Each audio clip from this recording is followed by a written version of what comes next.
Ranjita Srinivas log.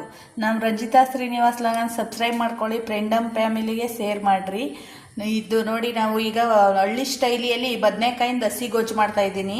ಈಗ ಬದನೆಕಾಯಿ ಹಸಿ ಗೊಜ್ಜಿಗೆ 2 ಬದನೆಕಾಯಿ ತೊಗೊಂಡಿದ್ದೀನಿ, 1 ಈರುಳ್ಳಿ, 1 ಟೊಮೊಟೊ, 3 ಹಸಿಮೆಣಸಿನ್ಕಾಯಿ, ಬೆಳ್ಳುಳ್ಳಿ. ಇದನ್ನು ಸ್ವಲ್ಪ ಸ್ವಲ್ಪ ಎಣ್ಣೆ ಮಿಕ್ಸ್ ಮಾಡ್ಕೋಬೇಕು.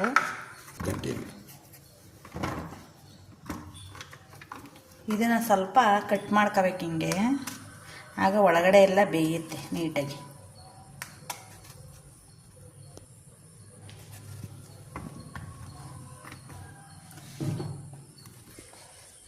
ನೋಡಿ, ಹಿಂಗೆಲ್ಲ ಕಟ್ ಮಾಡ್ಕೊಂಡಿದ್ದೀನಿ. ಸ್ವಲ್ಪ ಕಟ್ ಮಾಡಿಕೊಂಡ್ರೆ ಅದು ಚೆನ್ನಾಗಿ ಬೇಯುತ್ತೆ.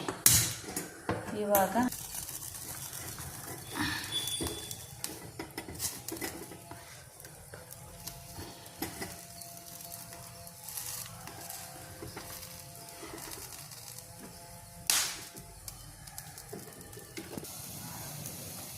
ನೋಡಿ, ಇವಾಗೆಲ್ಲ ಬೇಯ್ತೈತೆ.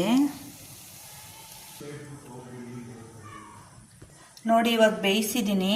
ಇದೆಲ್ಲ ಮೇಲ್ಗಡೆದೆಲ್ಲ ಸಿಪ್ಪೆ ತೆಗೆದುಬಿಟ್ಟು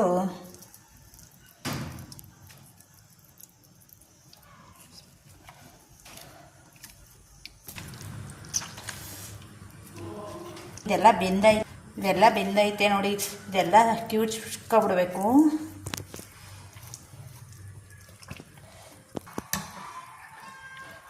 ಇದೆಲ್ಲ ಕಿವುಚಾಯಿತು. ಇದಕ್ಕೆ ಸ್ವಲ್ಪ ಕೊತ್ತಂಬರಿ ಸೊಪ್ಪು, ಹುಣಸೆಹಣ್ಣು ರಸ, ಉಪ್ಪಿನ ಪುಡಿ ಸ್ವಲ್ಪ ಎಷ್ಟು ಬೇಕಷ್ಟು, ತಿರ್ಗಾ ಎಲ್ಲನೂ ಕೈ ಬದನೆಕಾಯಿನ ಗೊಜ್ಜು ರೆಡಿ. ತುಂಬ ಚೆನ್ನಾಗಿರ್ತದೆ, ಮಾಡ್ಕೊಳ್ಳಿ.